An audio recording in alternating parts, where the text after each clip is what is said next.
See, that guy right there. There will come a time when you will need to fight Tiamat. And you'll have to use the mighty Frostmourne to take him down. So, whoosh, what do you do? What do you add to the table? What does your terrain look like? What I want to do in this video is I want to talk through a bunch of different options that you can use, options that I have used through all editions of D&D, but notably 5th edition. Options for terrain, for Battlemats, for ways of illustrating the combat once you are within initiative timing. Now, it must be said, I am talking about in-person play. I will not be going over and covering any of the options for the virtual space if you're playing online. Also, I am going to gear this video, towards 5th edition specifically. See, 5e, it says in the player's handbook, the 3 pillars of gameplay, of adventuring, are social, exploration, and combat. Combat is 30% of the game, if not more. Look at your typical character sheet. 90% of the things on that sheet, and I'm just randomly throwing percentages around here, but most of what's on character sheets comes on board. These are buttons that you can push during initiative timing. Once the DM says, it's time to fight that, or that, or that, or that, roll initiative. What do you use? How do you adjudicate that? So I want to talk through the various options. That way, if there's something that you just cannot get your hands on, you cannot afford, you can at least see some methods from the DM perspective of how you can handle combat to allow your gameplay to flow more efficiently, to flow more smoothly. And then we'll kind of weave through a bunch of them. And you'll also notice that many of these things, you don't have to stick with one from one session to the next. Just because you use a bunch of terrain one session, you might use Theater of the Mind during another session. You might simply print out a map, throw that on the table and say, put your miniatures on there. You can mix and match and use whatever fits your game best, but I'd like to just highlight the various options that you might have, the pros and cons of each. And notably, as we get towards the end, when we get towards the real expensive stuff, this is going to turn into a bit of a spotlight and or review on 2 of the big boys, which are Warlock Tiles and Dwarven Forge. Compare and contrast why might you want to venture down the path to acquiring each of those 2. But I definitely implore you to use something. Otherwise, there's a lot to juggle, there's a lot to remember. And if your wizard has fallen and they're in death saves, and you have nothing on the table to indicate space and distance, how do you know if the barbarian is able to run over to the wizard and drop a healing potion and pull them out of death saves? Are they 70 feet away, or are they only 30 feet away? Are they close enough that they can get to their fallen companion and fix them? You get to remove a lot of the hiccups if your players can simply see that the barbarian is here, the wizard is here, and they're only 6 squares away. Pretty simple. Count it. 5, 10, 15, 20. I know there's no squares here. And that is a smooth transition into the first option. The order, the list that I'm going through here, these options, one second, let me set this down a little bit. Aha, wait. Aha, wait. Aha, wait. Okay. The first option I want to go over is what you see here. Yeah, sure, there's a wooden desk, and my gritty, weightlifting, grimy hands, but nothing. First option is Theater of Mind. We are going to begin chunking through all of these options in order. This is the important part. From least expensive to most expensive. I'm not going in order from what I think is the coolest, what I think is the best, what I think is the most efficient.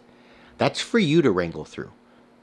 But I think if I go in order of budget, in order of what does it cost from you, that's an easy way for you to sort of delineate where you can go, right? Because if something sounds awesome and is amazing, but you know it's prohibitively expensive for you, you can disregard that and look at some of the lesser options.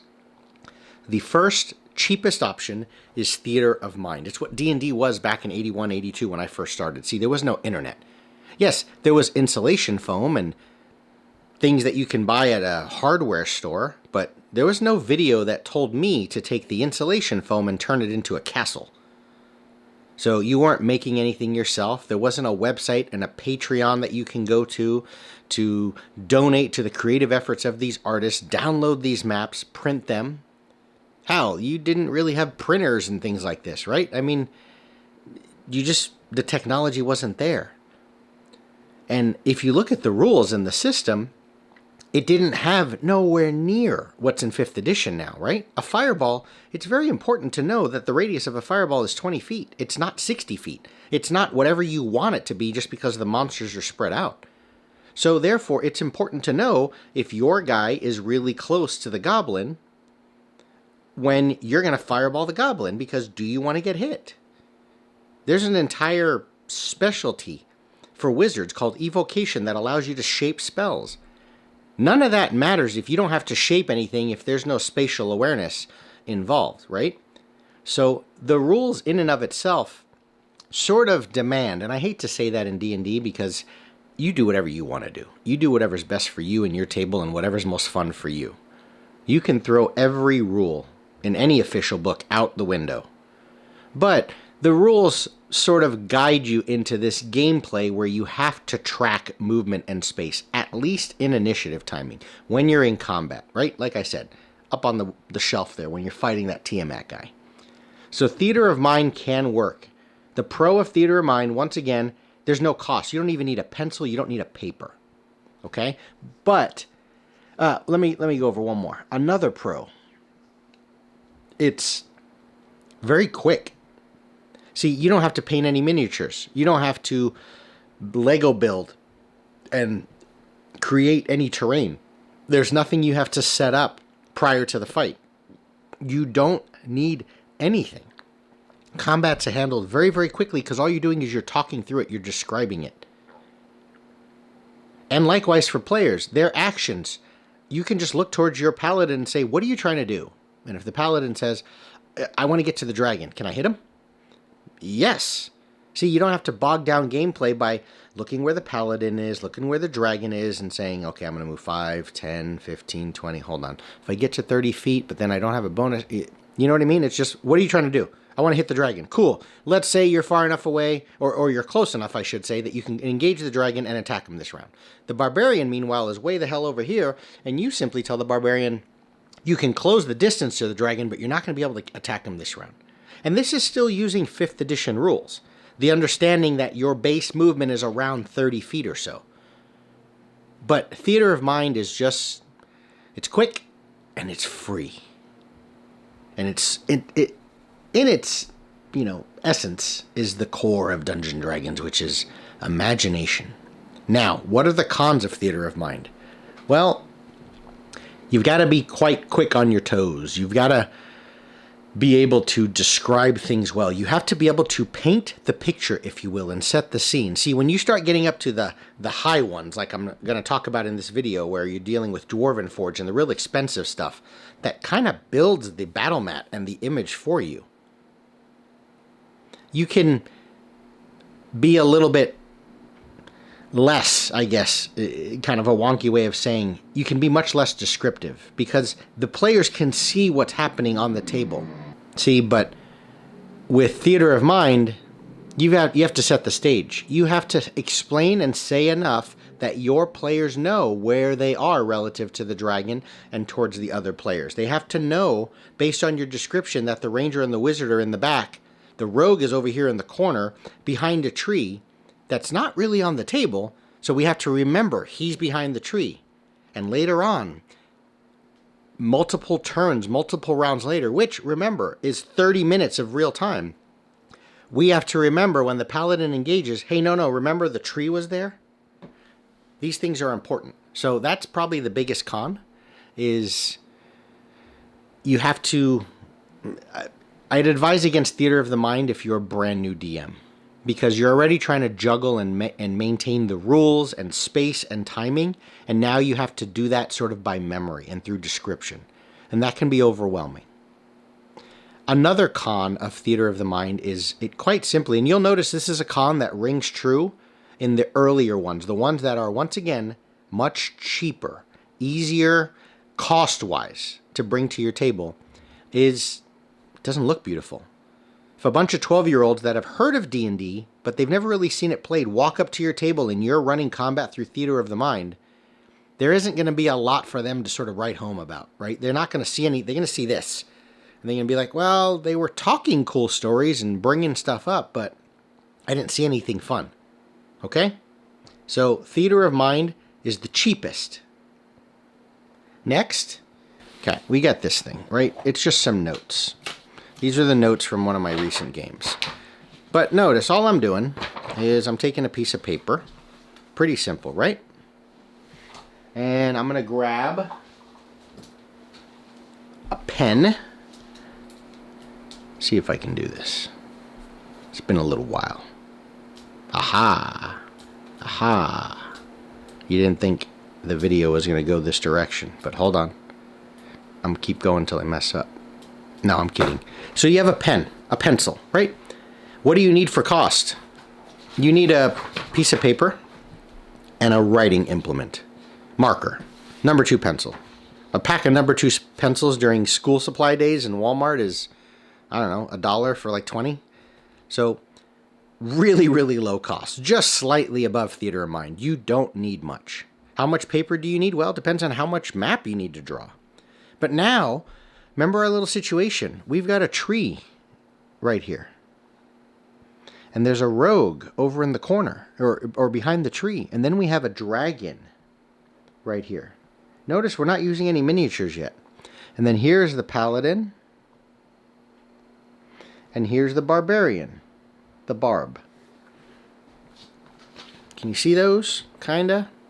I know there's some shadows, but you get it. Okay?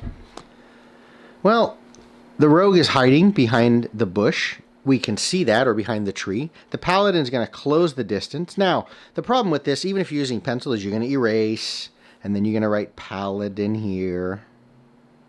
And now we know he's moved.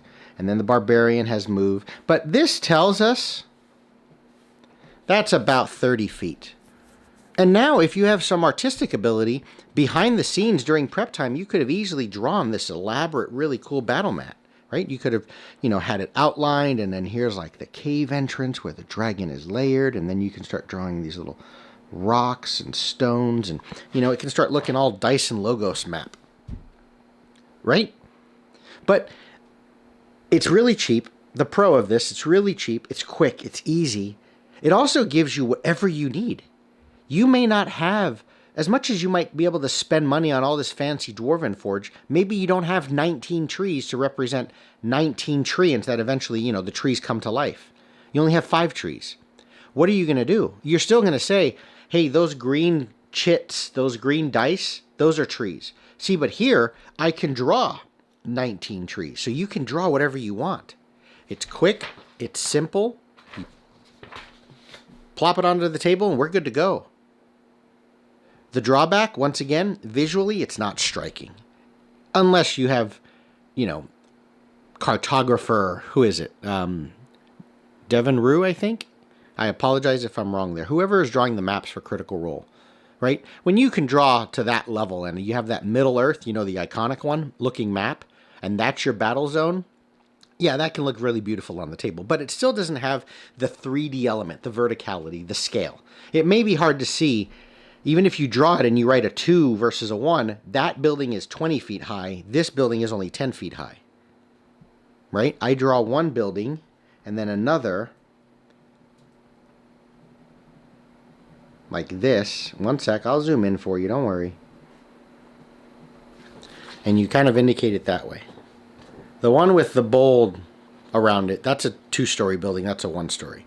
See, when you're using actual terrain, though, the players can see that. They can kind of pop down to the side to table level, from the perspective of their actual mini and see what they can see. Here, you have to sort of adjudicate again. I keep using that word. I don't think that word means what you think it means. Whatever the line is. Well, if there's a monster here and you're here, you need to sort of indicate, well, you can't see that guy because the building's in the middle. That's an obvious thing on the drawing here, but when it's on the table with a physical structure, clearly there's something blocking. So you don't have the 3D, the verticality, but again, it's very, very cheap. This easily ramps up a level by using something like this, because now the erasing is a lot easier. You're not going through paper. Now I draw the same thing, the tree, there's the rogue, here's the paladin, here's the barbarian, and here's the dragon. You can use different colored markers, red for the enemies, green for the PCs. But now when the paladin moves, I erase that, and he's right there. He's now engaged. The rogue is still hiding behind the tree. When I'm done at the end of the night, I just erase all of this. Maybe even cooler is now you can start using magnets, right? I can move monsters around. The other thing you can do is get some labels. Some stationery. Take this label off, peel it off, stick it on the magnet. Maybe it's a portrait of a dwarf, or you just simply write the character's name, and now, you know, you have almost like minis at that point, right? Things you can move around if you need to. I mean, they're magnets, so they magnetize, but you get it, right? This kind of ramps it up a notch. You could also use a whiteboard or even your regular piece of paper, this thing, and get some board game components. I mean, board games down there. So many of these games nowadays have all these chits and meeples, right? You know, little, look like chess pieces basically. And you use those to represent. You can use, can you see them? They're right there. Those are my dice that I've had for 30 years. I'm not kidding. So you can use dice. Everyone bring their own die. Right, you can definitely throw some things on the mats, but that's another way that you're moving up. Again, you're in the same boat, theater of mind, drawing it, real simple, low cost. That's the pro. It's quick. It doesn't need, you don't need a lot of storage. I mean, how hard is it to stick these onto a shelf or against, the corner of your desk? Not a problem. So that's another pro, but it's not visually appealing, and you still have to do some description. Right, because you don't see the tree, unless you've got, again, incredible artistic ability where you're drawing a tree, but now you have to describe that there's something on the bark of the tree, and you notice it almost looks like there's like a furrowed area, like a brow.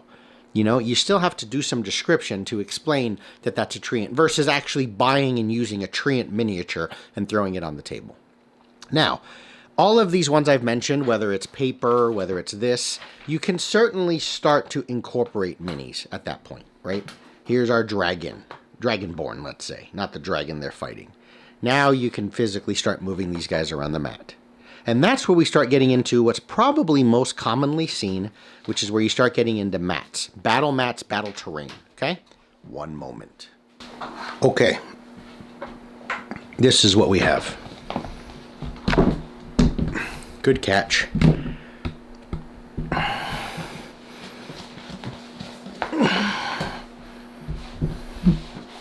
See, unfurling, whatever you want to call it, unrolling. The battle mat. So this is a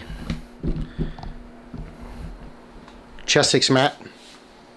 The company, I believe, is Chessex. I think they're still around. They've been around forever. I mean, right there, it says Squares and Hexes, copyright 2002, Chessex. That's 20 years. That's 2 decades right there. I've been using this type of thing forever. I want to say longer. I mean, I'm not going to say that that's when it first came out, but I feel like I've been using this for 25, 30 years. But anyway, this is, it's super durable. I've had this one itself for probably a decade at least. The cool thing is oftentimes you will get both hexes, which can help with movement. It's a little more difficult to draw, architecture square buildings, right? Because you're kind of cutting across. Versus here, the lines are obviously there for you. But movement can be a little wonky. I don't want to get too much into that, but what I mean is when you're moving diagonal, it's not the same as going, here's a mini. This guy I can go 5, 10, 15. Diagonal, though, what we do is every other. So what I say is that's 5 feet, then that's 15 feet, meaning another 10. And then, so if I was to move, here, sorry, 5, 15, 20, 30. Okay? Whereas here, the space is even anywhere you're going. Okay? But regardless, double-sided. You need, not these, usually you use wet erase, this is dry erase. Whatever you do use though, they're like expo markers. You've seen them. They're for like, you know, college and school on like writing on projectors, and they're everywhere, right? Target, Walmart, online. And they're not very expensive. You can get a pack of expo markers of 5 different colors or 5 black ones for like $10 or something. So that's a very simple cost. I think this is the next step up from any of this stuff, the writing and the whiteboard even, right? Because now you can start saving that terrain money and start purchasing minis. This is huge. I mean, this thing is not completely out, but one second, okay? Let's do this.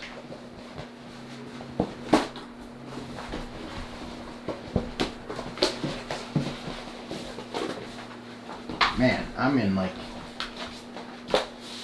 struggle. I just bought a ticket on the struggle bus. All right, so this is massive. I mean, this is a big, my computer desk, which is more of like my geek desk now, because the fanciness is over there now. This thing is, I mean, here we go. 5, 10, 15, 20, 25, 30, 35, 40, 45, 50, 55, 60, 65, 70, 75, 80, 85, 90, 95, 100, 5, 10, 15, 20, 25, 30, 35, 40, 45, 50, 55, 60, 65, 70, 75, 80, 85, 90, 95, 200 feet. 5, 10, 15, 20, 25, 30, right? 230, I mean, it's huge.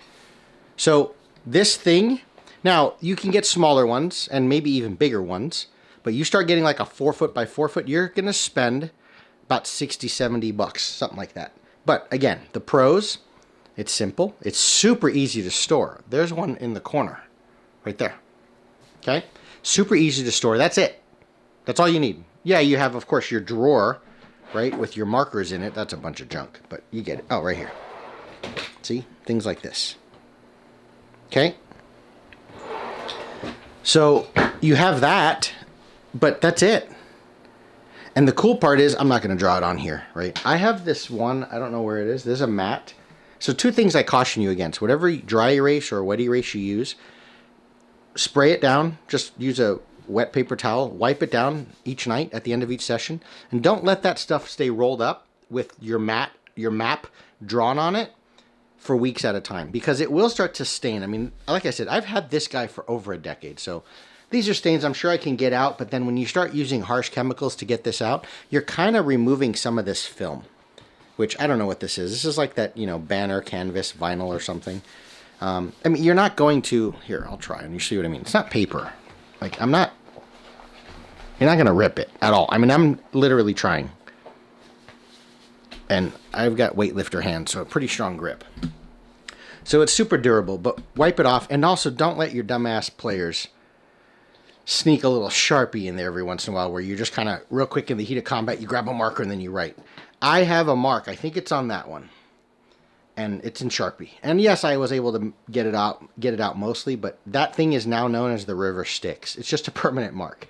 So you definitely have to take care of this stuff. But the pros, other than that initial cost, and that's it. Super cheap. Obviously more than Theater of Mind, but nowhere near Dwarven Forge or something like that. It's very efficient. It's quick. You can draw anything you need. That's probably the best part.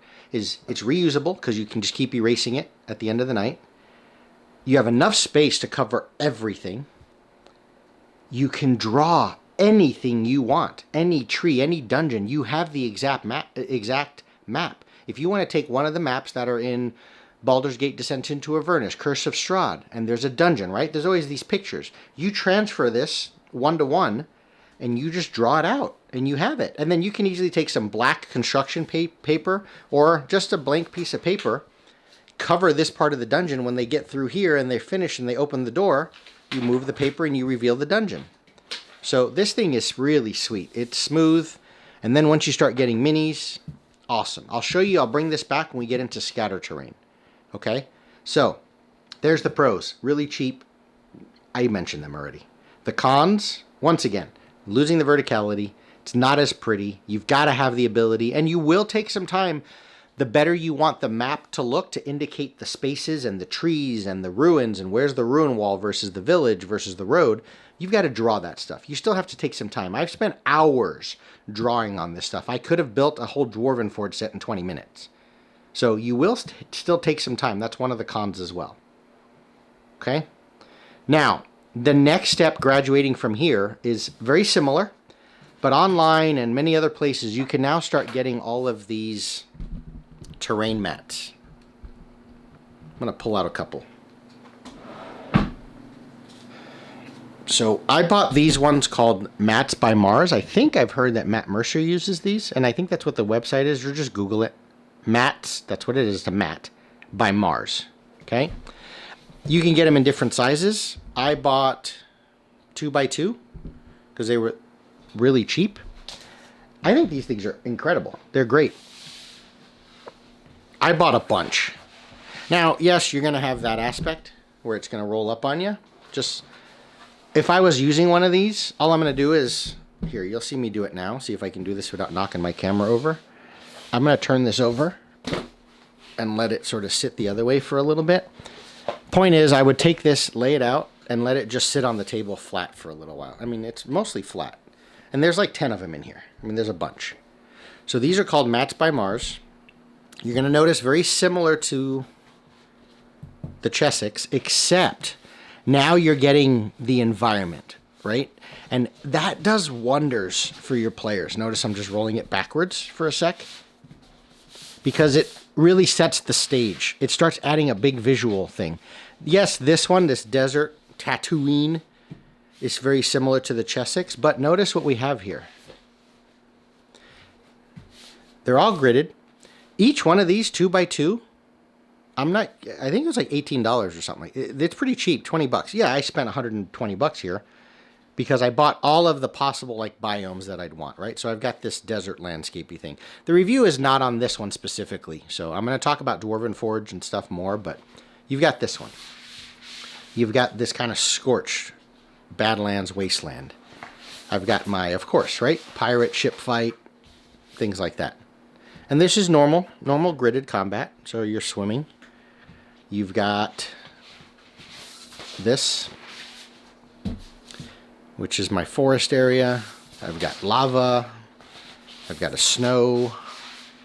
And then you have kind of the tried and true, the dungeon, right?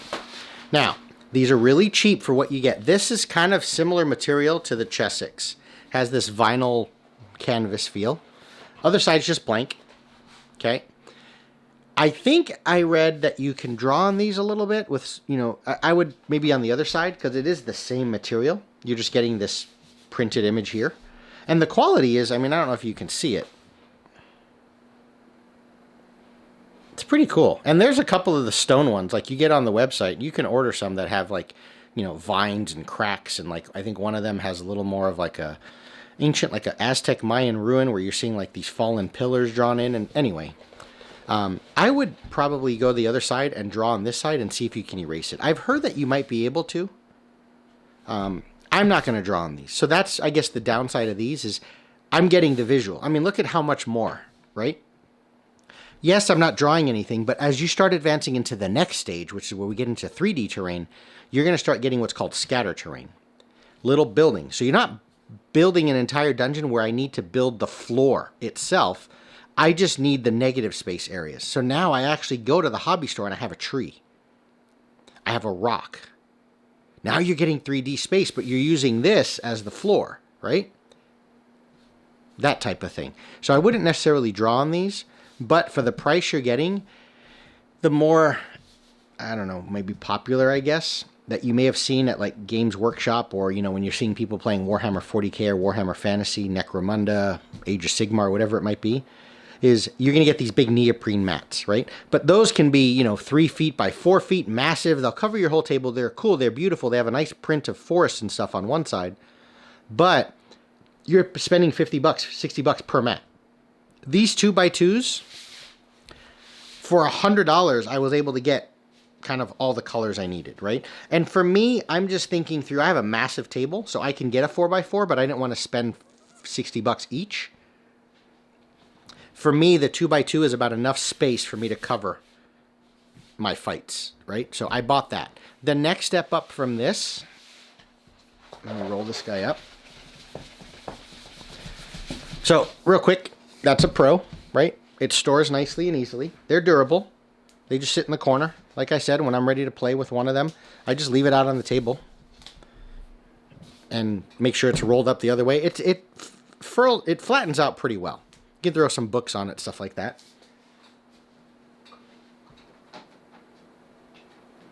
I'm grabbing my stuff. Hold on. These are a little more beat up. I've had these for years now. Excuse the gloss. The next step up is these. I bought these. There's 4 here, but they're double-sided, and this was $50. Came with a marker, I think a D20, so it's a real cool shipping thing. I don't remember who I got it through, but it's on Amazon. You can find these now everywhere. Now, these are full.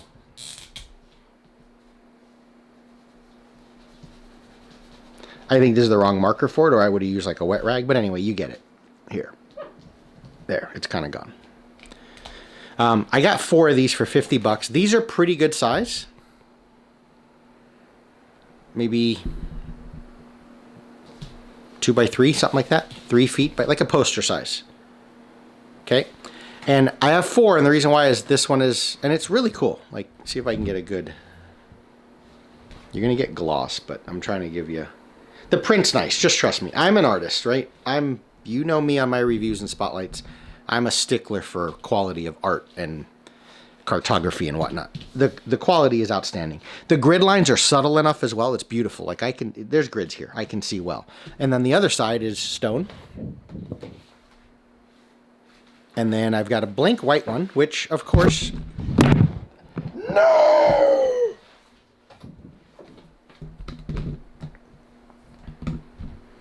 I can, of course, use the blank white one. That's a $1,000 camera that just fell. Blank white one, I can use this for snow. Or a blank slate I can create as I wish. And then the other side of this one is kind of that Chessex mat where you're going to notice, look at the difference. Chessex, different material though, right? Now, oftentimes what I would do is just look at they'll come with like instructions or a little note card or a little sticky of thank you for purchasing, because a lot of these guys are independent. You can find this stuff on Etsy, eBay, things like that. And just use the markers they say to use. This one might be dry erase versus the Chessex mat is like wet erase. Okay, use the appropriate markers. Otherwise, you'll get that. That's kind of, see that? That's like a ghosting, like a stain. But I think the big problem with this is I just left it on too long. Okay, so that's what you have as far as that goes, okay? So what you have is, you have all these cool battle mats, all this terrain, really, really neat, okay? Now I can draw on here, but once again, if I'm using the stone, I can draw what I need. I can draw the dungeon, so I have exactly what I need, but it's starting to convey the image a lot more than drawing it onto a white piece of paper, right? Because now I can start getting stone and grass and whatnot. And again, you have those other ones, the Mats by Mars. I like those a lot because what I'm doing is I put those down and then I put 3D terrain and scatter terrain on top of those. Like I said, yeah, you have double-sided, but I got 4 of these. They're a little bigger than the Mats by Mars, admittedly, but 4 of these was $50. Where the Mats by Mars, if you just need a forest 2x2, it's going to cost you $18 shipping, $3. It got there within a week. Came in a tube and everything. It was just awesome. Okay? And you can get all the way up to like 4x4. You can also get them without grids, with hexes. You can get little kind of crosshair marks, like different ways of indicating, especially if you're playing a different game that has a different sort of measuring grid system. But anyway, and a lot of these, like especially the mousepad ones, you can also get these without any grid at all. If you want to use like tape measures or a little, I've got right here. This is, so this is 20 feet. This is exact. I think this is like for Games Workshop stuff. It's called Model Box or whatever the brand is. So So this is just a hard piece of plastic, but it has measurements. You can see it. So this edge is 30 feet. So you might even be better served to get something without grids. Now, the grids, what they do though, is off turn when I'm explaining combat to one player and what the situation is. The other players at a glance can easily start counting in their head, right? But by not using any grid, it kind of cleans up the space a little more, right? It would make it look more elegant because you're not seeing squares and stuff on the mat. And then what we do is we just throw this down to measure, and I just know. Even with grids, I'll use this sometimes, especially when you're getting like Pythagorean theorem or whatever it is, right? This guy has to climb. Oh my. And he's got to climb elevation. I'll know 30 feet. Okay, so anyway. The last one, when you're dealing with 2D stuff, and I know this is a long video, but I'm trying to cover everything, is when you're getting into like 2-minute tabletop and the various Patreon guys that are, you know, artists that are basically drawing the battle mats for you, right? And you print those out. And what you have with those is you have a full mat, but now imagine you have this stone, except you pay $2 to be a patron and you get to download the file that's like the stone ruins. And there are actually ruins drawn in and pillars and doors and hallways and like a grotto and like, you know what I mean? So it's all drawn in there. Now, the pro of that is artistically it's about as good as you're going to look in 2D, right? Because you're dealing with people that know how to draw maps and they're high-level cartographers like you would see inside the official D&D books. The con of that, though, is once again, you're losing the verticality, the scale. It's not quite Dwarvenforge, of course. And that stuff can get expensive to print. I'll be right back. I've got to clear out some space. Okay, I'm back. What was I saying? Real quick. Yeah, anyway, you can print out these. You know what? I think I have a right here. So I'm not going to print out a giant battle mat of it, but like this would be one where I downloaded off the internet. A full, now this is really small. I mean, here's the mini, right? So this is just a regular 8.5 by 11 piece of paper. This is not used as a battle mat, but stay with me here. Pretend you're printing this out. Now, the pro of this is you are getting everything, right? And then if you take that printout to someplace like a, you know, an Office Max or a printer, and you have them printed out on banner and vinyl, now you don't just have like the Mats by Mars where you've got apocalyptic landscape and desert and forest and mountain. No, you have a mountain grotto, right? Or whatever that means, right? A mountain layer where now you're getting images of all of the set dressing that's on the map. But the con of that is that stuff can get very expensive because printer ink is not cheap, folks. And then what you have to do is, you know, you're going to print out, and oftentimes, depending on how big the map is, remember, it's 8.5 by 11. That's what most printers are going to print. So you're going to print out 12 pieces of paper, and then you have to glue stick, you know, cut them out, glue stick them. Yes, you will often get dash lines or cut lines, but you'll have to glue them or scotch tape them together to build the map. Okay? But that is another way that you can go where that's about as advanced as you're going to get with 2D mats, because it's someone that's already done the art and the drawing for you. I mean, again, this is printed out. This was just a handout to my players as a player handout, not to actually have a fight on. I guess you could. You know, you can say, well, you're in this room. You're in the main room. You're over here by the barrels. But here's where you're getting, you know, beds and a bear rug and what is that, fire or something like this. And, you know, you get it. This is like a brewery. Okay? And then what you can do is you have a big piece of glass or plastic like this. This is here, hold on. Right there. And then I put that big ass thing on top, that guy, on top of my giant battle mat. And it just keeps it, you know, looking nice. So that's the final sort of way that you can get into 2D at a high level, much, much cheaper than 3D, easily stored, because even if you had a bunch of them printed out, once they're all taped together, roll them up or throw them in some big giant portfolio folder, leave it in the corner of your room. That's it. Now, let's talk 3D. Bear with me. Big mess. Okay, when it comes to 3D, you have a lot of options. I'm really going to obsess about and talk through the details of the final two. Remember, we're going in order from cheapest, which was Theater of Mind, no cost, all the way up to the most expensive, which is certainly Dwarven Forge. For D&D at least, right? Well, I think anywhere. Dwarven Forge is it. You're basically buying like handcrafted sculpture stuff. And the amount of stuff they have, I'm not exaggerating. As I've gotten into Dwarven Forge, I've dropped thousands in the last 2 months. Thousands. Multiple thousands. It's not to brag. That's to let you know that you can definitely go down that rabbit hole. Be careful. And now that I'm talking to those on Discord and Facebook and I'm in the Dwarven Forge circle, there are some people that are upwards of $40,000 spent at this point, because oftentimes you need multiple sets. So you don't just buy one thing for $100, you buy 4 of them. And then you've got fire, and then you have lava, or same thing, and ice, and stone, and rotted, and glowing, and underdark, and you get it. Anyway, I'll go over the details of the pros, cons, why you might want Warlock Tiles versus Dwarven Forge, but when we get into the 3D world, there's a couple that I'll talk through real quick that I don't have here in front of me, but you know them.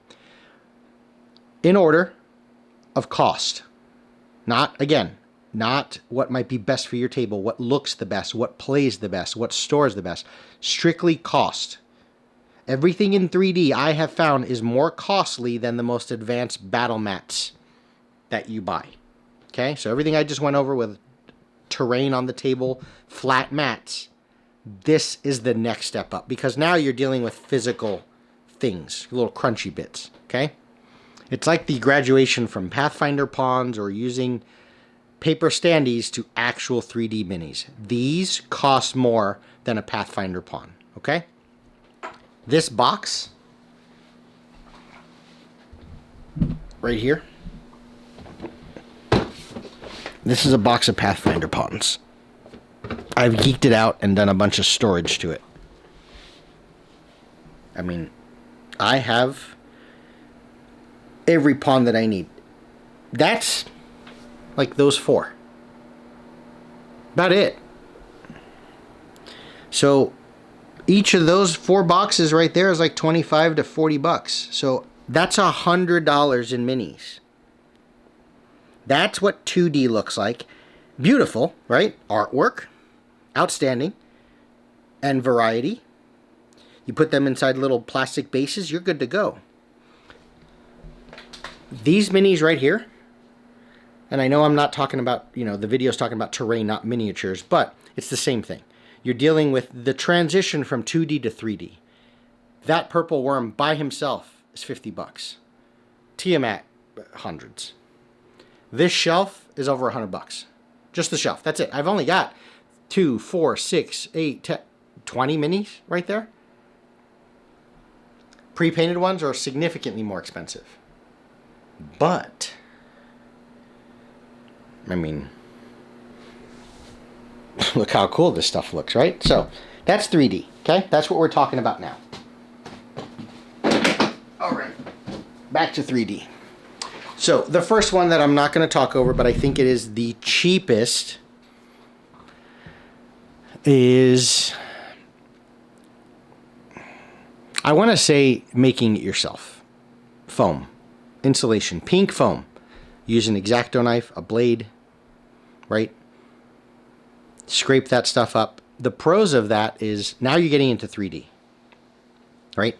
The verticality is there. When you have a building that you've built out of foam, I mean, at a glance, you may not know if I was good enough whether this was made of foam or this is not. This is one of like WizKid's little mausoleum cemetery sets, which came with a bunch of like tombstones and gates and stuff. This door opens, which is kind of cool. That whole set was like $50. For foam, you could certainly make it cheaper. But it can look like that. This is what you would see oftentimes in like, a little piece of what they call set dressing, right? So again, remember now we have Battlemats on the table. And now you place this stuff down and it really starts to stand out. Because what happens is you've got one mini here. If there's a, I don't know, let's grab the giant, no, this thing, the gray render. I think it's a gray render. So he's on the other side. See, look at these angles here. Now, remember, from the eye of your players, or of the miniatures at least, here's what we're looking at. The gray render's behind the building.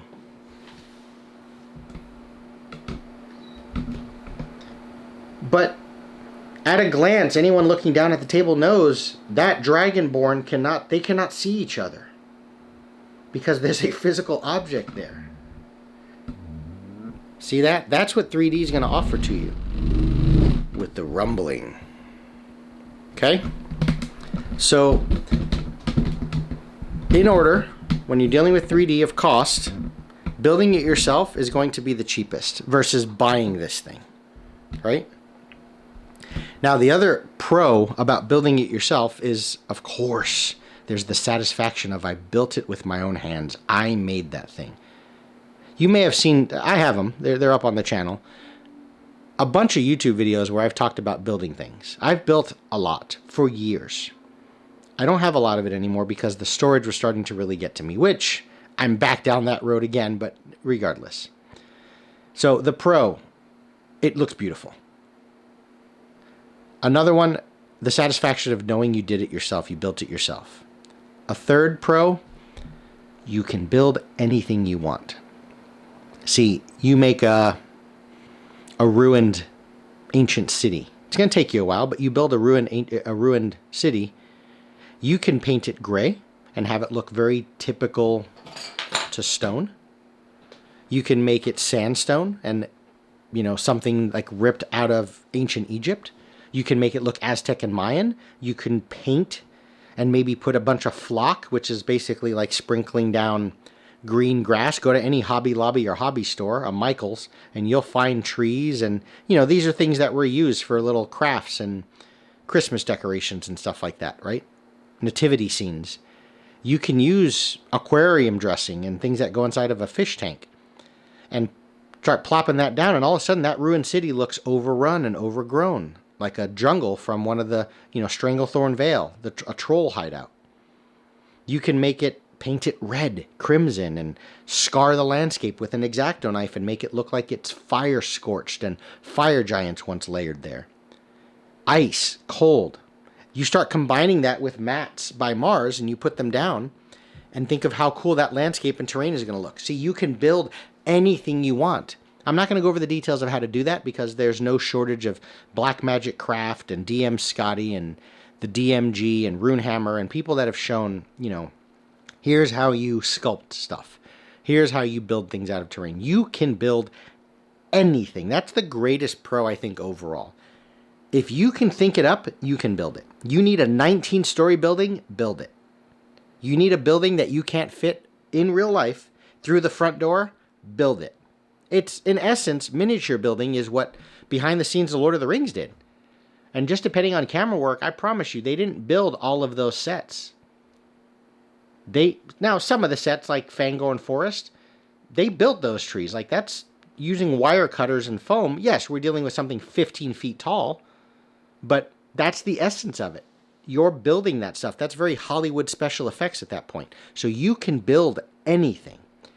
But I still say it's certainly more expensive than 2D terrain, but that's still the cheaper of them because you have to build it. And therein lies the con. And that's why I got away from it. These days, where I kind of gloated and bragged a bit about how much I'm spending on Dwarven Forge and Warlock Tiles, but these days I have more money than time. 2 years ago, I had more time than money. It takes time. And I mean a lot of time. If you want to build that ruined city I talked about and make it look like it's plucked out of ancient Egypt, it's hours and hours and hours of work. And vacuum up and clean your foam and then cut it out. And there's still a lot of money involved. You can go down that rabbit hole as well. You go to Home Depot, you buy your X-Acto knife, you need new blades, you need hot glue gun, a good hot glue gun. Not a $5 one. You're going to buy one that's 20, 40, 70 bucks. Industrial. You're going to buy more hot glue sticks, right? You need glue sticks. You need paints. Yes, you can use simple craft paints from Walmart, but you need paints. You need the spray can, rattle cans.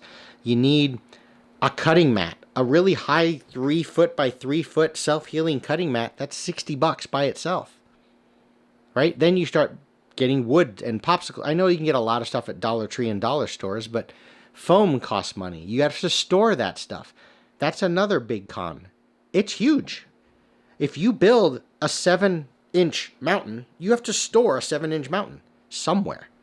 And then if you're building it that's volcanic, another one is an ice peak, you've got 3 of them. They're going to start taking up shelf space. But, damn, they look sexy. Next, I don't have a lot of experience with this, and I would say it is more prohibitive cost-wise, is 3D. Because you can start buying 3D terrain from people on Etsy and people that have printed it, or you can buy real cheap the STL files, which is just a digital file, so it takes nothing to store, but now you need access to a 3D printer. And that's where the cost comes in. The really good 3D printers, I don't know enough about it, so I might be blowing some smoke here, but from what I've seen, when you're starting to build terrain, remember, we're not talking about minis. You're not just building an orc.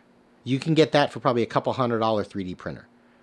My local gaming store has three 3D printers in his back room, and he prints terrain out of that. Like he's building this cathedral thing. His 3D printers are like $2,000 a piece. And then, of course, you're buying resin and all that. Now, is that cheaper than Dwarvenforge? Yes. That's why I'm talking about that first. But I think that would be the next step up from building it yourself, because you can always buy dollar store foam and use cheaper materials. It may not look as good. It just requires a lot more time to make it look good. Okay? 3D printing is an option. All right? But maybe it's just an expense worth it, and I think that's where the world of terrain is going anyway. Now, as we step it up another notch, now we get into the 2 that I really want to cover, which is Warlock Tiles and Dwarven Forge. These are folks that have already sculpted it. They've already built the 3D terrain for me. And, as is the case with Dwarven Forge, you can buy cheaper versions of it, which you're still going to go down the rabbit hole of thousands and thousands of dollars. You can buy it unpainted, which kind of defeats the point for me, because if I was going to paint them all, I'm going to probably craft them all myself from foam, like I used to do. So I buy it painted, which of course is more expensive. But now, I mean, look at this thing. This is not Dwarven Forge. This is one of the WizKids. I think it comes with something like this. And this. The whole set was $50. Came with some tombstones. Not a lot, but pretty cool. This opens up. Number 1, a lot of this stuff, I mean, there it has a little grid inside, which is a really nice touch. It's well built. I mean, unless you're trying to break it, you're not going to break this stuff. It's beautiful detail. Sure, I might be able to sculpt some of that on my own, but I mean, that's going to take some time. That's an actual, like, embossed and etching, or whatever you want to call it. Like, that's 3D. The paint job is really cool. I like that it's modular. This is what I would call like set dressing, right? You throw one of the Mats by Mars on the table stone, you put this on top, and it looks really good. The video is not intended to show you how cool things can look. I think it sells itself. Okay, so this is one of the lines like along a WizKids. But Warlock Tiles is my new sort of venture. Oh, and here's all the set dressing stuff. I mean, I have more than that, but I mean, you start throwing this stuff down and you want to create like a little marketplace. I bought the Warlock Tiles version of like the marketplace, I think is what it's called. You have like the town square looking thing, and here's like a statue. You know, and this stuff is all well built. Like when I put it away, I just kind of throw it away, right? Tables and bar tables and benches. 3D terrain. This goes inside of a dungeon, right? This shows where the goblins were once playing cards. There is one with a Thieves Guild that actually has cards on top. You can build this out of popsicle sticks, sure. There it is.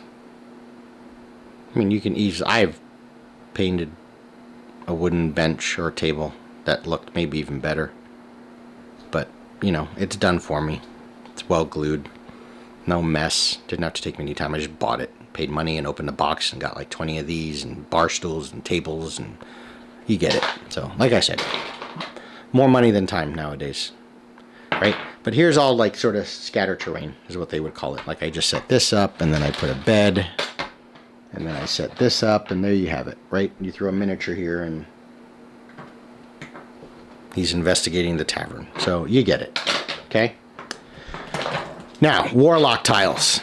Last two. Warlock Tiles and then Dwarven Forge. As far as expense. And clear some space. Warlock Tiles are really cool. They give me most of what I need. I don't really need to say much on the cons here. I mean, the cons are for both Warlock Tile, any 3D terrain, but Warlock Tiles and Dwarven Forge, the cons are the same. Stupid expensive, and storage is a bear. You have to store all that stuff. But here's the Warlock Tile system. This is the actual piece. It's this large.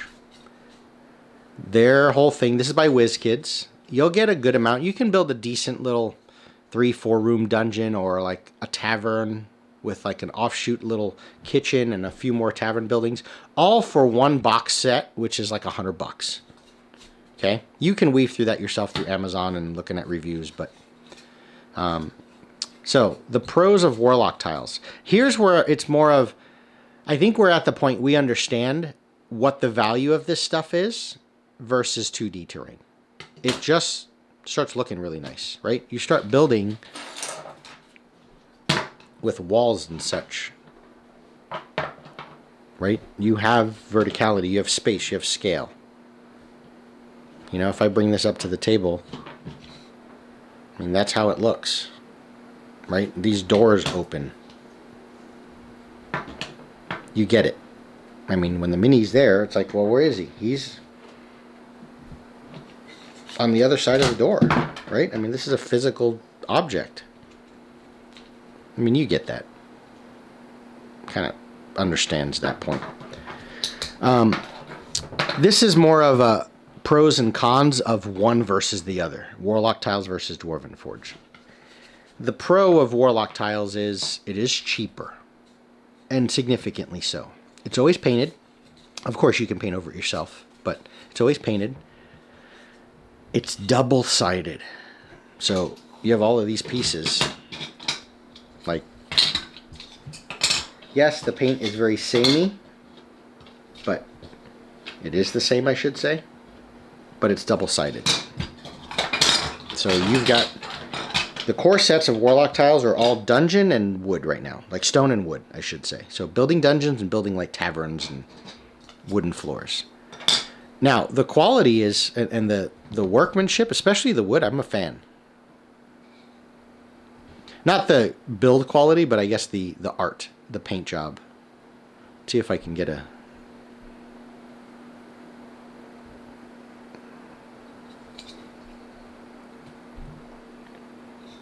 It's pretty cool. The stone is good. Nothing to write home about, but it's good. You notice there are sort of grids. Here's a big one.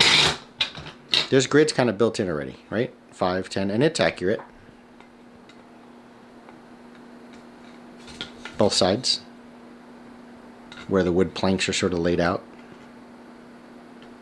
Okay? So it is gridded.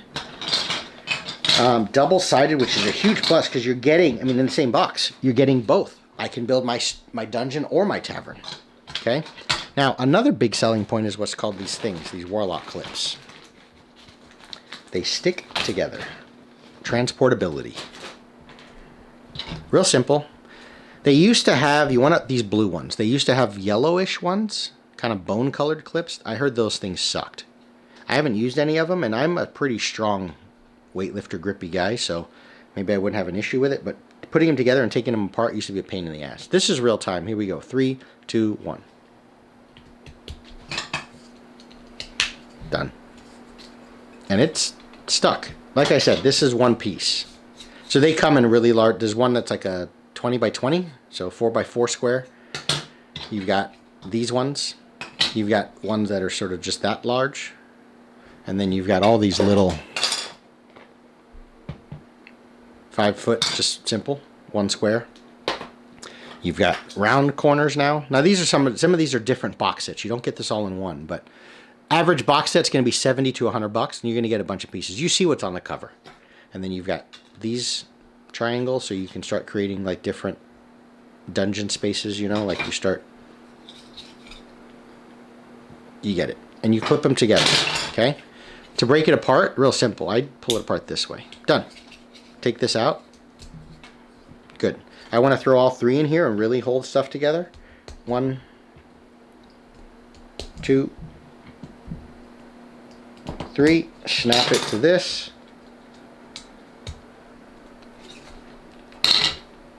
There it is. Done.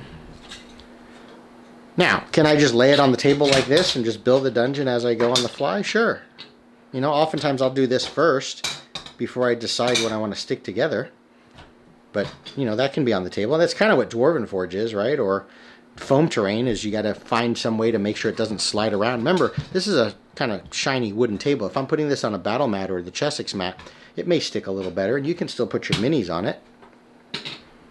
Cool.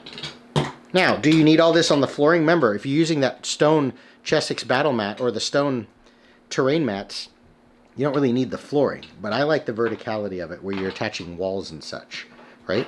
So you have this tavern thing. Here's a door. They clip as well. So I put this in here. Stick it in there. There it is. So on the battlefield, it looks like that. There's a dragonborn coming through the front door of the tavern. Okay, so that's definitely one of the pros is the Warlock Clip system. And I stuck all 3 on this one, so you see how durable this is. Now, themselves, they're made out of this hard, you know, plastic. It's durable. And the clips themselves as well, I mean, I can, watch, I'm going to try and beat the hell out of this. Just stick it in there and then put this here, smash it, open it, flip it, and break it. Yes, I have strong hands and fingers, but you don't need that much. I mean, a 7-year-old can break this apart. They're made to bend, you know what I mean? Like it's fine. So, there you have it. Boom. Now, the cool part about that is I build something, right? Let's get a few more. Go like this. One more. Go here. You can decide. I can stick it in this way or that way. Doesn't matter. But there it is. It's a little floppy because I don't have anything on this end. I can do that right now real quick if I need to. You got to kind of work your way through it. There. But it just became so noticeably more. But I have that, right? And then you start attaching some walls to it, okay? Bear with me, let me get some walls. The cool thing as well is you have like different wall sizes, I guess you could say. So you could figure out how to work your way around it.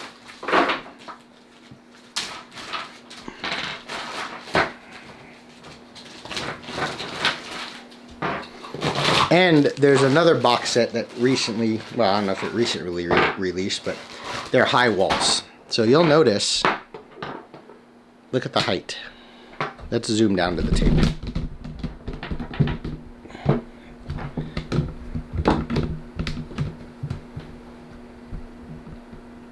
Okay. So here's the mini. This is a little bit bigger. Let me grab a little more accurate.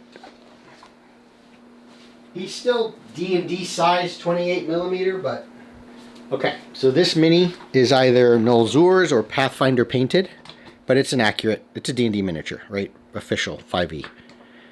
Here's an example of height. Like I said, it's the same base roughly, but my buddy found his own 3D printed miniature. He's a hell of a miniature. I mean, see if I can plug him a little bit. The dude he's not Golden Demon, but he's an incredible mini painter. Anyway, so here's an example, right? You're stepping on this terrain. Cool. That already looks really cool. If you have enough to build your whole floor out. But what the hell's the difference from that to the mini standing on that? About the same thing. And I can draw on this, right? Much cheaper. But bear with me here. He's there. You have the default of Warlock Tiles is small walls. Short walls, I should say. The benefit of that, if I throw a door in here, whatever, there's a door there. my players across the table can see. See, Dwarven Forge is very high. And that's an issue. That can be a thing. I have 9 players at my table, so they're sitting everywhere. So I have to have some of my players, my wife, who usually sits, for whatever reason, the furthest away from me. She doesn't like me. My wife sits real far away from the table. She always has to stand up if I'm using anything higher or my Dwarven Forge because she can't see. Like, what do you mean? You know, when you're using a little halfling and he's right here in the corner, as he should be, that's the cool part, remember. That's the good stuff of 3D, is the halfling is in the corner and he's physically, like, you can see the miniatures hiding. Now, the only hard part about that is another player might be like, oh, I didn't even realize the halfling was there because you can't physically see the mini. So their default walls are short. If I put it here, you can see the tabaxi. They did come up with higher walls, though, in case you do want a little more of that Dwarven Forge feeling of where it's just that. It's a lot higher. Now look at though. He's gone. He's there. But you get it. See how, look at how high that wall is. Noticeable difference. But the cool thing about these is they have allowed me to now put a bunch of these together into a big one. And now I can create a second story, right? Another level. They allow me to stack. Yeah, you can stack here as well, but the mini's not going to fit. If you just want to stack it this way, though, and say there's a staircase going up, I'm building crudely here, but you get it, right? I walk up the stairs and get up onto there. But when you're really making a second story, you know, I can go like this, put it on top, and then what happens is we're playing through here, and then when the players go downstairs, I remove this, and now they're downstairs. Similar to this effect, right? You're outside, inside, okay? So that's what the new Warlock tile thing is doing, is they're coming up with these big walls. These all stick as well. These are called interior walls. So what I do is I grab these clips and I stick it this way. You'll notice I was putting it this way. You still have the cool wall texture on the top.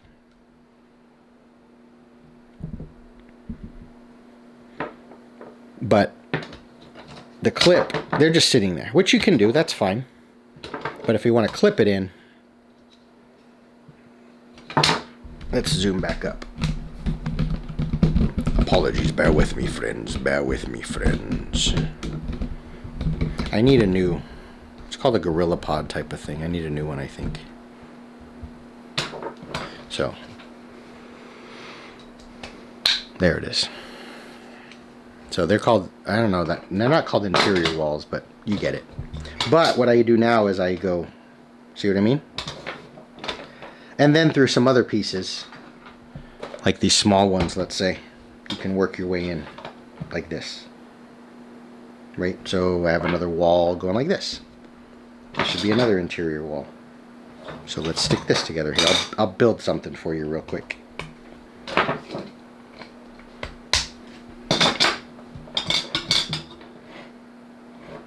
It's wonky, but you kind of get it.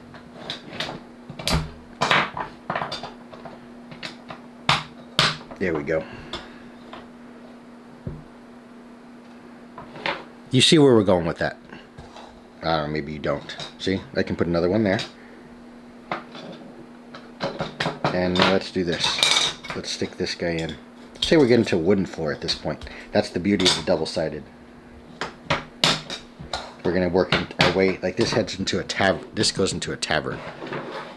We're building like the yawning portal. So you can see, yes, I'm using 2 different height walls for whatever reason, but you can definitely see, though, we're cooking with fire. And remember, it's one piece, so it's modular. Right? I can bring this to the table. You know how often you go to the dungeon, right? This is all you need.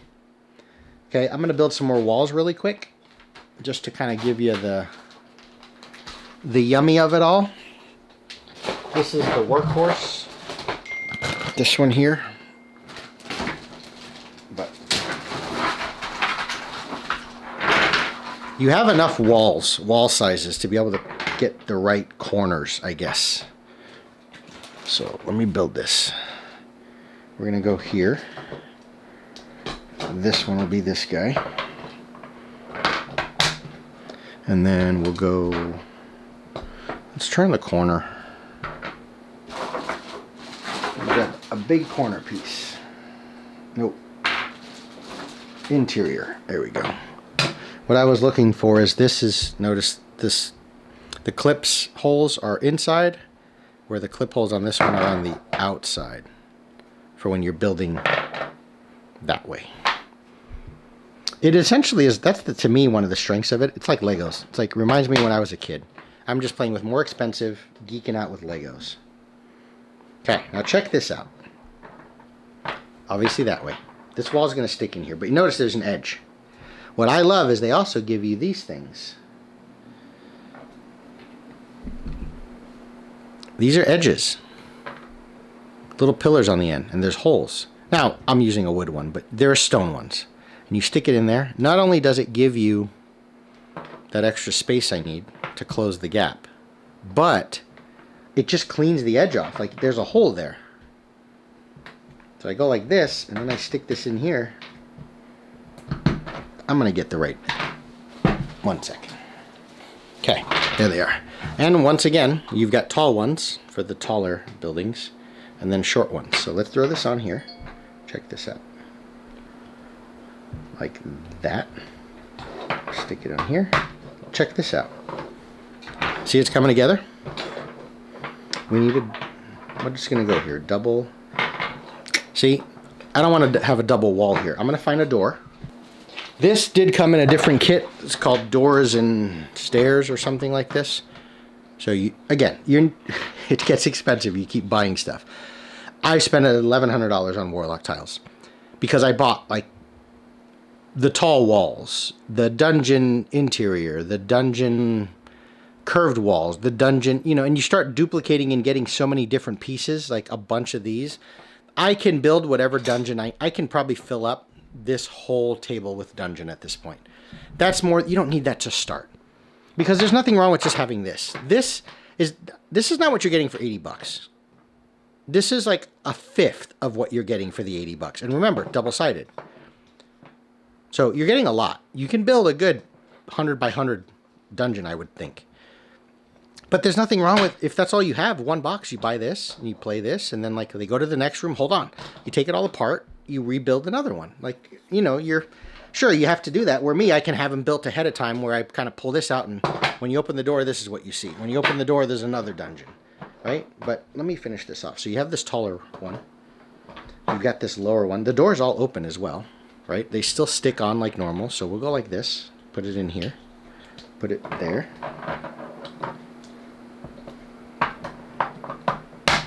Like that. Now, I don't want anything there. It doesn't look right. Like, it doesn't feel like this should continue.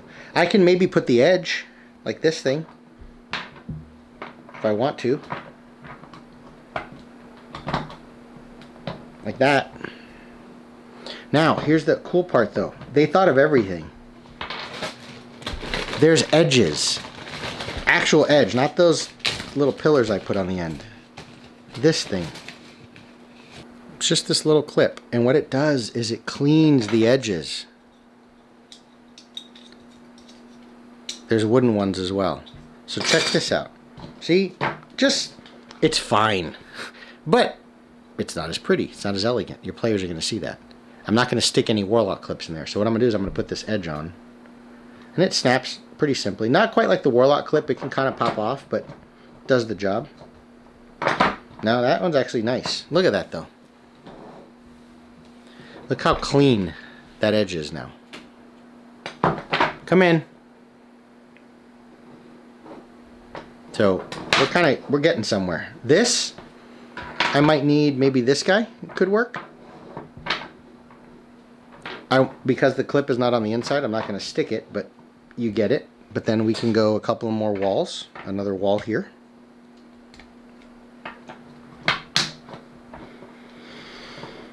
We need a little corner, which would be, and there are little ones that cover that. There are little ones that cover that little space right there.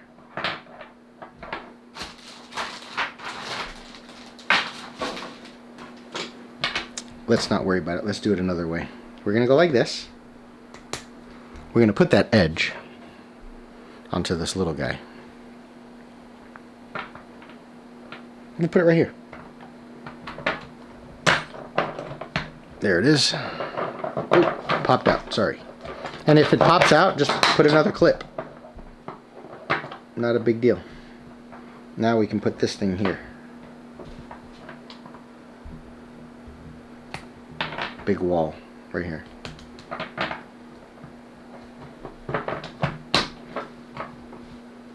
And one more. I think we're done.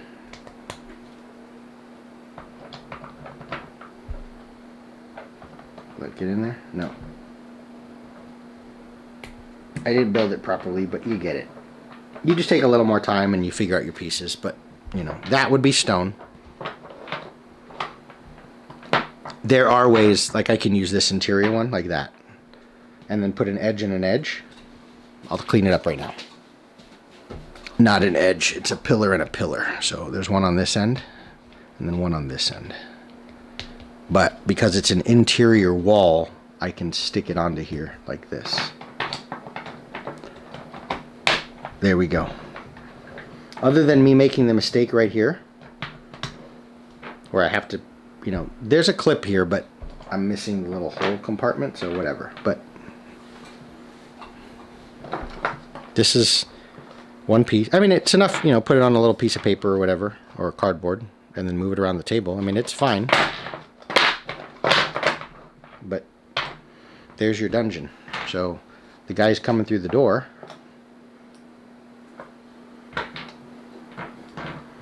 There he is, Tabaxi at the door. Dragonborn inside. Put this here. You get it. Kind of cool. Double-sided. Now, even better. See how there's... Just broke my camera again. You see how there's a single clip right here?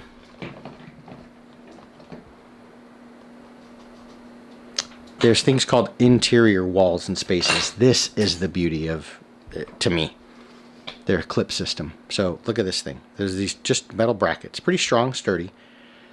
That clip is going to go in the middle. I now have interior walls. As long as you put your clip system appropriately, right? Because I can put all three clips here and make it so much stronger. But when you think ahead of time and you build it without the clips yet and just see the layout and think of where you want to put stuff, you leave yourself room for that. Check that out. Interior wall, and they're staying with it.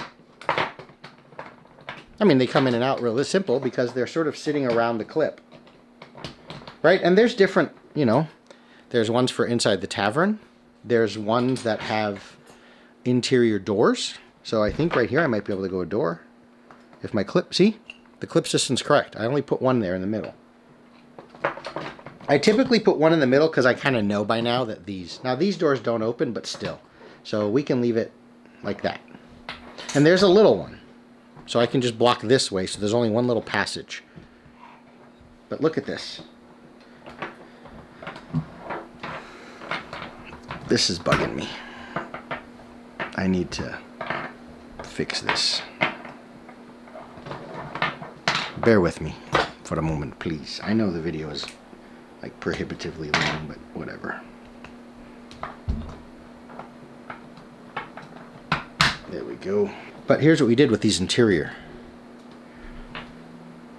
See how elegant? That's just, that system is phenomenal, and here's why. You don't lose space. Okay, our Tabaxi's here. He turns this corner. It's just 5 feet. Because the walls are paper thin, but yet they're there. And they're super solid. Okay, and if you kind of have some thought of where you want them to go, I mean, you add so much detail and dimension at this point.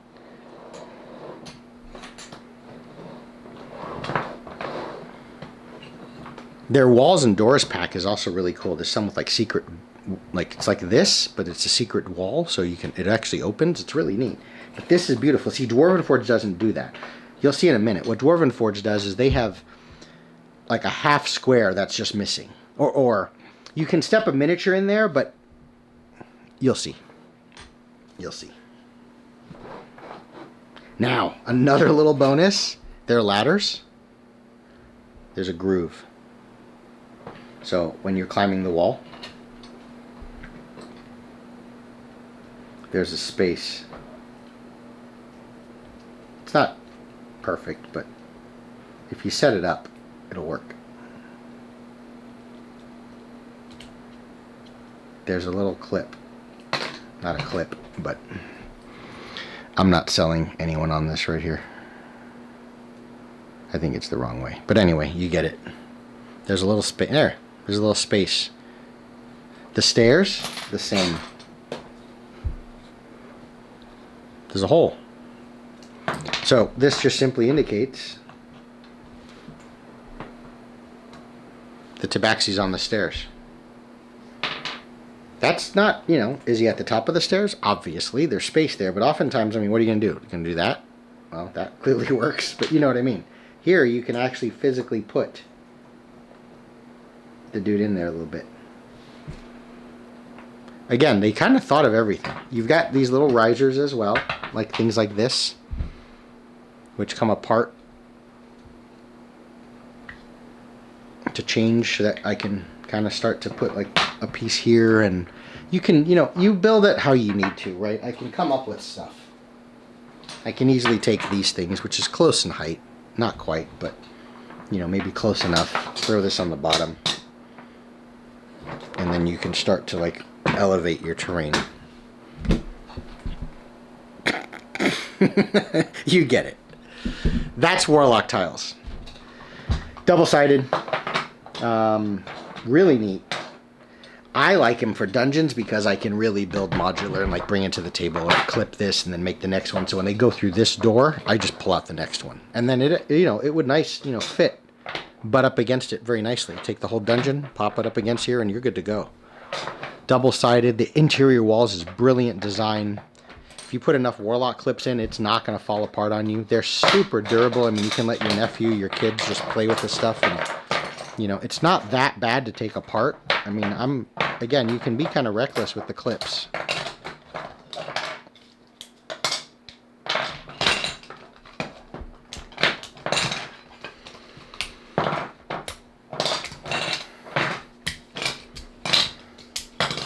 Clips out, out, out, out, out. I mean, I'm not even at a minute yet. Put all those away, stack these back up, move them off to the side, put the walls away in their appropriate bags. This is good to go. I knocked down my camera again. It's not that bad. I'll be back. Okay, let us begin to wrap up with the granddaddy. It's been something like an hour ago I had said that I was going to order the list of terrain and the options that you had based on cost. Dwarvenforge. That is what you are seeing here in front of you. We've got some dungeon pieces. I will show you something with the fire volcano in a moment and play around with a little bit of ice terrain. But Dwarvenforge, it is by far the most expensive. I, in the last 3 months, have purchased, I want to say, upwards of $4,000 in Dwarvenforge, and they are out of about 85% of their stock. They have been. So if I was to sort of add to cart everything that's there, especially considering that every 3 months it seems like they come out with a new Kickstarter of some new product, it's a car. So tread lightly in this. Don't get too... You may have seen the pictures of it already or seen people making their builds all over the internet. This is a rabbit hole. This is very, very painful for your wallet. That's it. I mean, that's the con. Sure, there's other things of I didn't build it myself and the satisfaction of knowing I made it, and maybe you don't get exactly what you want, and it can be a little bit unwieldy at the table. It takes a little bit to set up. Not as long as Warlock Tiles because you're clipping those together, but it can definitely take a little bit of time to build it, or I spend now sometimes more time than I used to in prep just building. Whereas I used to have the encounter ready to go. Now I got to sit there and build. And miniatures, depending on where they're standing, you know, like it can block things, and players are knocking over little pieces, but you want to add those pieces because that's the point of Dwarven Forge, is you have all of the chests and the torches on the walls and all that. So it can be a little unwieldy in combat. So those are definitely some cons. But most importantly, it's stupid expensive. I'm not going to say how much the stuff that I have on the table is going to cost, but like what's here right now, let's say if I opened up this little cheap storage bin that I made and I throw down these floors, dungeon floors, let's just say that right there, it's probably $100, a little more. That's it. It's not double-sided. It's gonna build a dungeon room. Now, is that sufficient? If you want to have kind of that one dungeon layout for the big boss fight, right? When they fight the final devil, the final demon, the final leader of the Thieves Guild. This, I mean, I'm going to use this here to build. So let me build, and you'll see what you're going to be able to do with about, I don't know, I'm just guessing. Probably a little more than $100. This is a mishmash of some pieces, as I have kind of all of it stored in one main dungeon. Some of these pieces can come a little bit wobbly, but there's even a video on like how to, I mean, let me get into that pro real quick. Warlock tiles, you have to actively try and break your Warlock tiles. Whatever you're doing with them in the D&D space should never break them. There's nothing you're doing like plopping them onto the table, throwing them into your storage bins, moving miniatures around for sure, that is going to scuff, scar, or break your Warlock tiles at all, including all the clipping and stuff you have to do. Now, if I take a hammer to them, sure, you're probably going to break them, right? You can try to. Dwarven Forge,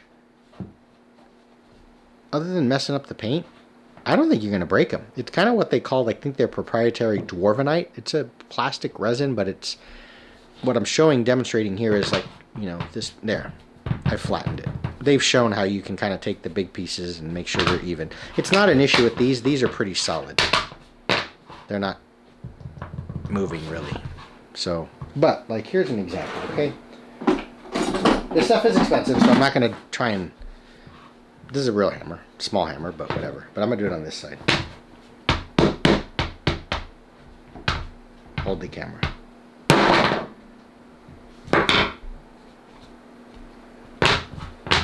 No one needs to ever do that. Let me build something. Let's see what we have.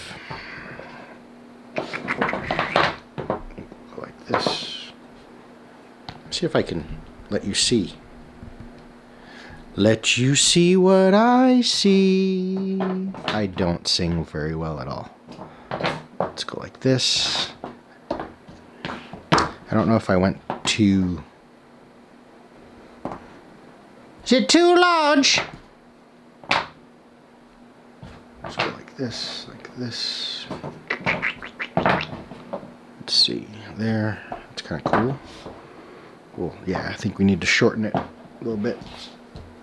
Go like this. Nope, nope, nope. This piece. I'll break down what I have and why and blah, blah, blah.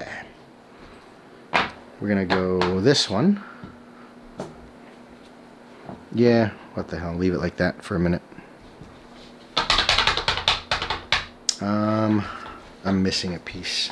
You know what, let's just go like this. There's a bunch of doorways. Just imagine, if that looks cool, there's a lot of doors. So, like $60, I'm guessing, right? I don't know, guys, like,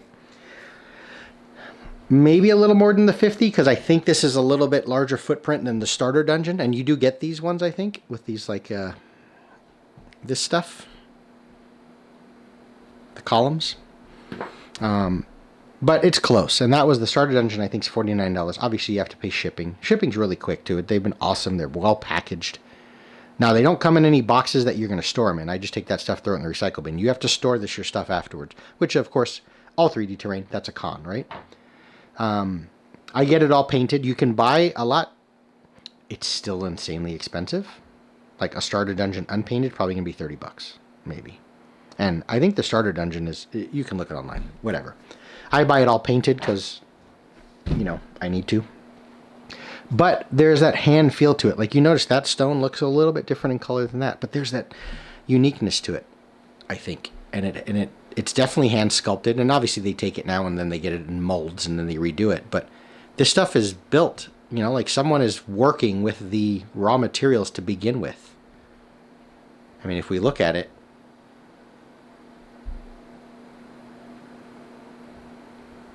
I love the little details. Some of the paint jobs are, you could probably get it unpainted and do it yourself. They have full videos, guides, and you buy the paint. You can do it all yourself. Like, here's how we painted this. I just like sort of the consistency. Yes, I know I just said some of these look a little bit different in color, but overall it's the same group of painters and artists, I'm assuming, that are painting these before they ship them when you pay for the painted. So I like that, you know, any dungeon pieces I add later are going to have that similar aesthetic. Whereas if you paint it yourself, you may be a little off. Here's where I was talking about real quick.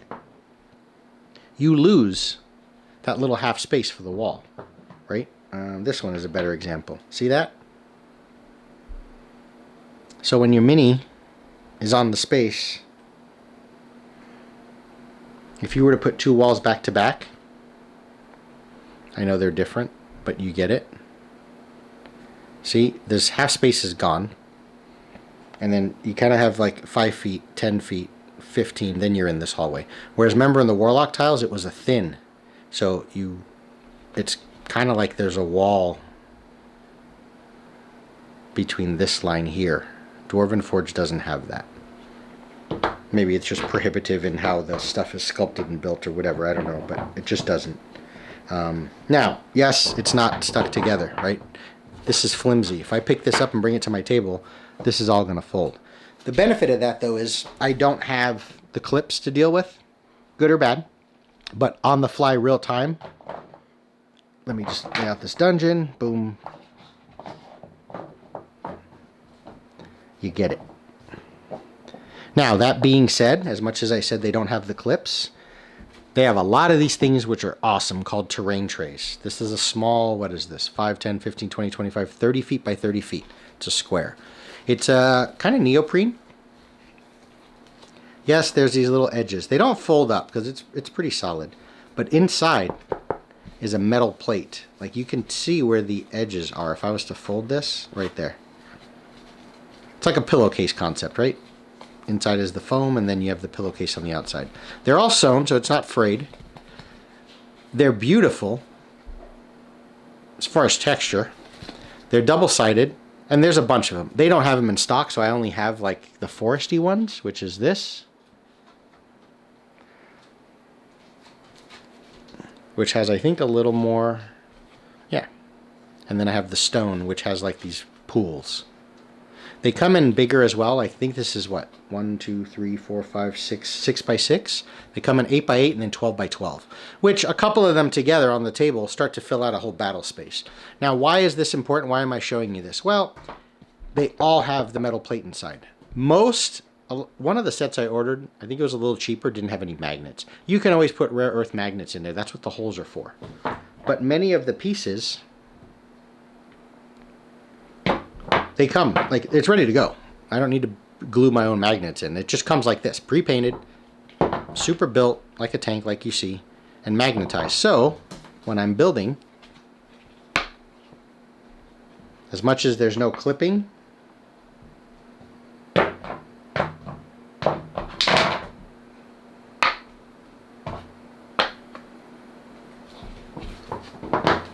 it's a magnet. And they're really well done. Like, you know, the magnets. There's a couple, admittedly, that have fallen out a little bit, but I just crazy glued them in. Right? But now what you're dealing with is you've got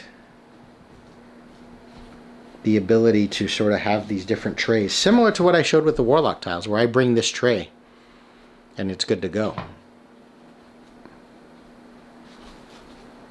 So, and then, you know, at the table, it's like you're not moving the stuff around, right? Because it has cool magnets. But it just adds a lot of cool negative space as well. You get a lot of that aspect of it, right? Where I can be in here.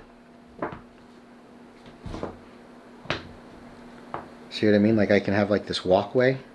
There's obviously little squares that fit right there, but you get it, where I can have this. Imagine there's a, the terrain tray with more lava, or like I said, they have a lot. They're just out of stock right now, but they have water. They have every biome type that you can think of. So if I slide this off the table, you see what I have going on here. See? But imagine if this is all like water. It's really neat, right? It looks cool. You walk, and then you got to cross this little 5-foot, and then I bring this to the table. I mean, sure, you can, it's going to hold well enough. But now I have this terrain tray with my stuff pre-built. And then I have this one with stuff pre-built. And then you start stacking them together, and it all fits, So that's the essence of Dwarven Forge. The biggest pro, right? If we mention the biggest con is expense. It's stunning. It's incredible. I mean, even if I'm just creating a little room, right? And I will grab a door to kind of show you the legitimacy of this whole thing. That way. Do a little fly around, just see what it looks like. Let me get a door. I mean, here's just a few in the doors kit. The doors kit came with a lot. You'll get a good, I don't know, dozen plus doors, and it was like $70. But again, I mean, you're getting the same quality. And I mean, like, Dwarven Forge is known for like stuff just moving and working, and like you can leave it as an open archway, or of course put your gate in here. You've got this one, which is normal floor, right? So here's what I mean. This was sold in a doors pack, but because they painted it, and then they're the one, I could have ordered 7 months apart. The dungeon, look at the dungeon floor. I mean, you're basically getting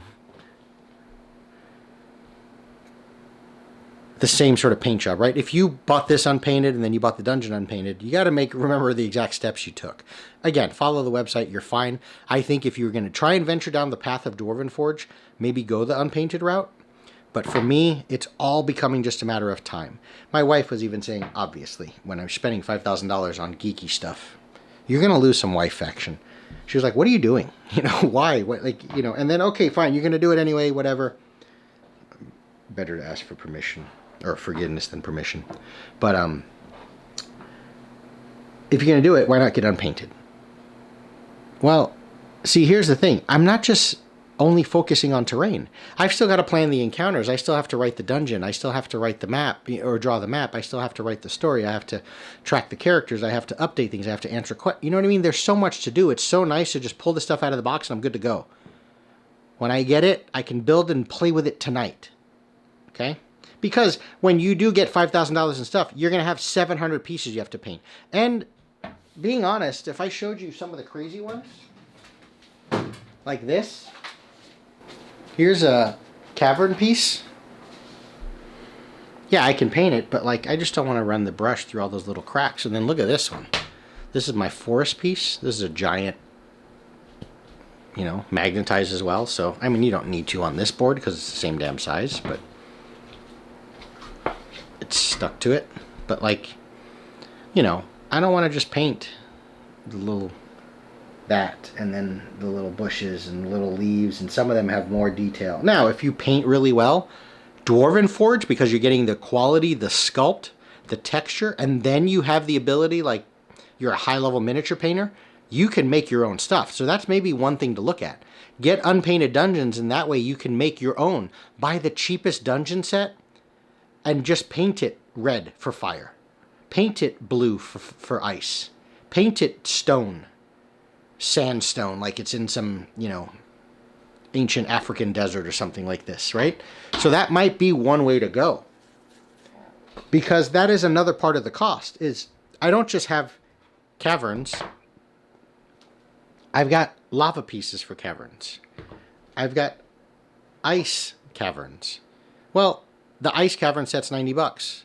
The regular base cavern set's $90. The fire is $90. And then they have one like Underdark. It actually glows under blacklight. That's $90. You just bought, it's just caverns. So you're building the same space, the same sort of build. It just has a different visual aesthetic. And that's $400, right? Because I have 4 different cavern sets. But, I mean, they go all, you know, over the top. I mean, LED, guys.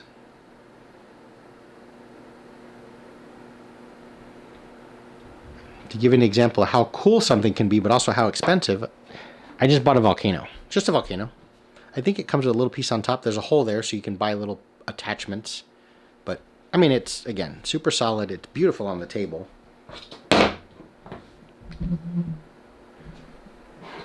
The volcano was like $60. Now, you might be like, what? Are you kidding me? $60, dude. I can buy 4 boxes of Pathfinder pawns.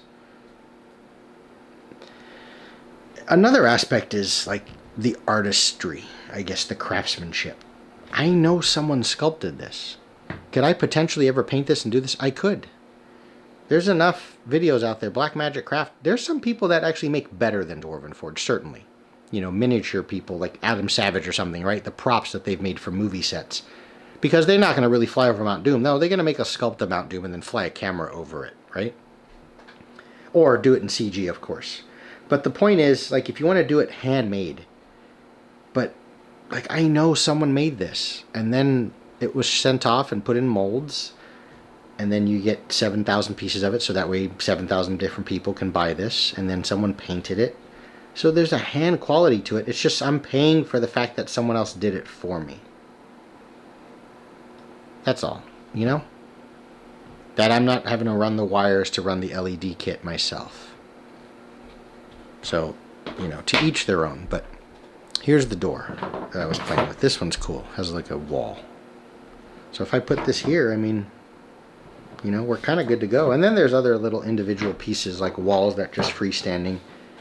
You know what I mean? They kind of stand on their own. Like I can go like this all day. Right there. Let's do this one. See? So what do we have? Not this. You have the dude. Where's our tabaxi? He's right here. And he's moving around.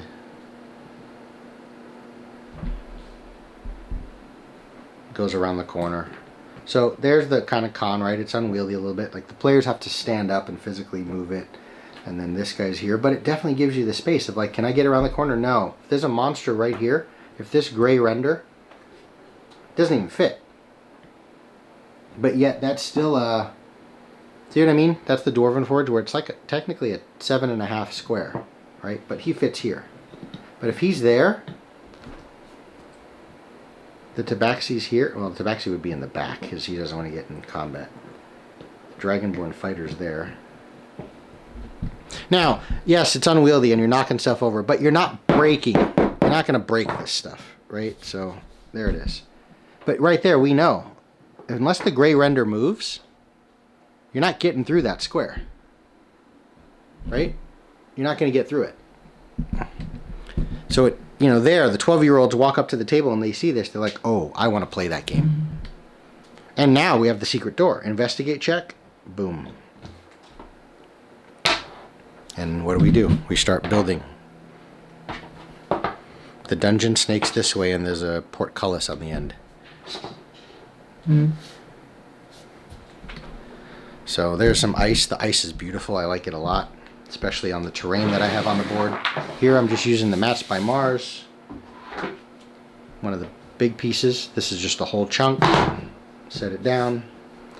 We start building, you know, on the edge.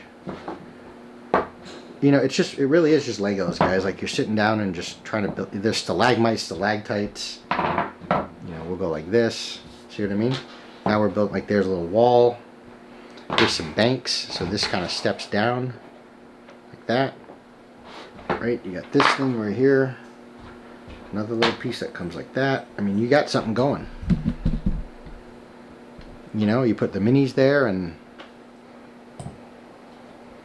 for whatever reason, the gray render's here in ice, and then there's the Dragonborn coming in. I mean, it's beautiful. You get verticality. You know, can I see him? I don't know. Can you? If you're here, you can't.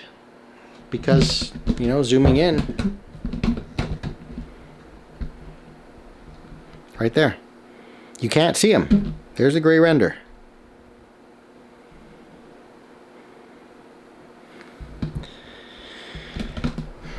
The last bit and why Dwarven Forge is expensive is they go out of control. And the reason why like they're so much above Warlock Tiles, the Warlock Tiles just started making, the WizKids started making that stuff like a couple of years ago, 2-3 years ago.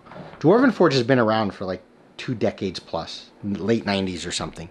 So there's so much to pull from. Now, do I have kind of everything I need? Probably. I bought dungeons in Dwarven Forge and clearly the dungeon and Warlock Tiles. If I was doing modular, like building the entire Undermountain, I might use the Warlock Tiles and bring all these little clipped segments together. But if I'm going to have like a main boss fight boss room, I'm probably going to build it out of the Dwarven Forge. But caverns, I don't like the Warlock Tile caverns. The regular caverns, these ones from Dwarven Forge are significantly better. Again, obviously it all depends on your budget. But Warlock Tiles they're crazy. I mean, you've got LEDs. You've got magnetic walls.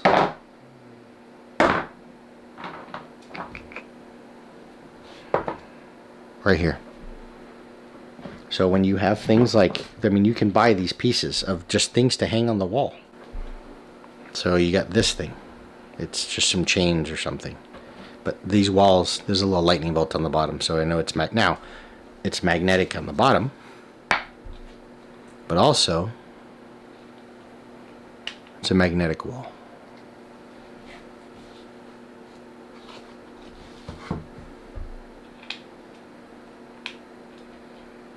So you can stick stuff to the wall. You've got LED walls. This one.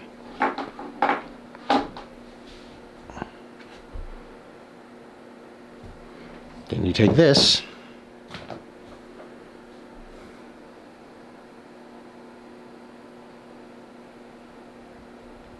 I think. There it is. Torch. You put one on the other side. It comes, you get torches and little... Of course, pay $28 for a bunch of things to stick into the walls. But, I mean, come on, guys.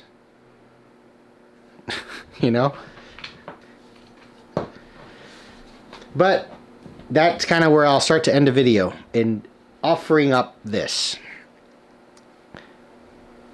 How immersive is that? How just amazing is that? But yet, on the complete opposite end of the spectrum, to bring it all back down to the beginning of Theater of Mind, where you don't need anything. How immersive is it if you can get your players to imagine? To imagine that the flickering torch on the wall, yet there's no sconce, there's no torch on the other wall, and as the tabaxi approaches,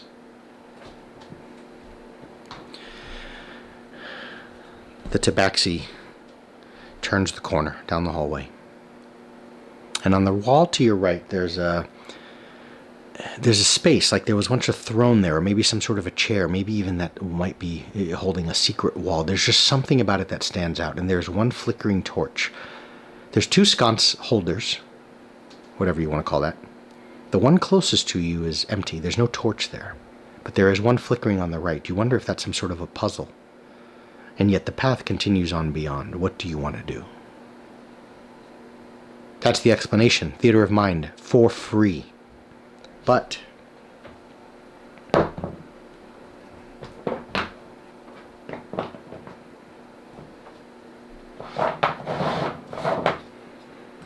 as you turn the corner, you see to your right there's a sconce holder or something to hold something, and there's nothing there. There's an empty space where maybe a throne once was, maybe some sort of a trap, a secret door.